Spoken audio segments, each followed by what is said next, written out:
So this is step one of a multi-step process of mudding and taping our drywall we just put up in the basement. So right now we have the green board up and I've covered the nail holes each with 2 coats of low dust mud, and I'm about to do this joint here. I didn't have to do the nail holes along the joint because those will be covered once I put the tape up. So you can see I've got my supplies here. My bucket of joint compound with dust control. I've got my 6-inch knife, 4-inch knife, my paper tape, and an aluminum tray that I'm using to work with a little bit of mud at a time. So I'm going to take my 4-inch knife and my tray over to the wall. And I'm going to generously apply,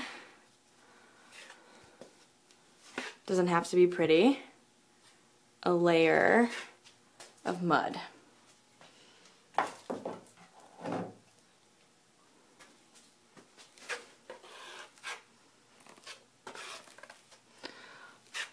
I'm working in small sections that are easy enough for me to handle, one at a time. So it doesn't have to be pretty, it just has to cover the joint and the nail holes. So now I'm going to grab my paper tape.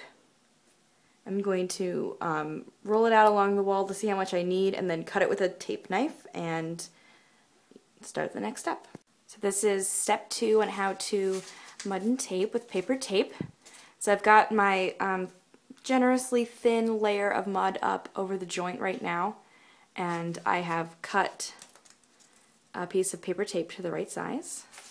I'm going to go ahead and lay it into the joint. I don't wet it first. This is just the way that I was taught. People do things differently.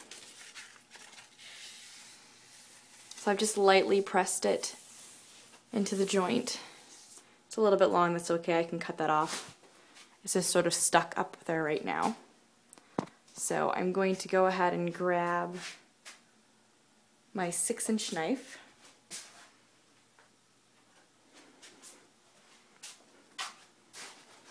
Since I'm holding the phone with one hand, I'm just going to start in the middle here, and I'm going to press down into the board and just pull with firm pressure as I pull off all of the extra mud that was behind.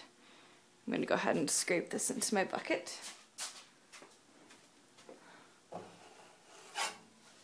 And I'm going to do the same thing to the top.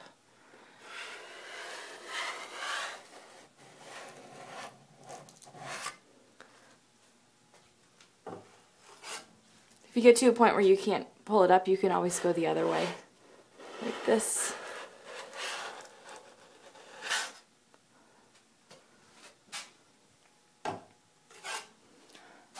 I just want to make sure that the tape is nice and flat. Okay, so now that the tape is well stuck up there and isn't going anywhere, I'm going to go ahead and spread another thin layer of mud on top. And here we are, all done with our first coat. Nice and thin, no extra mud to have to try to cover up later.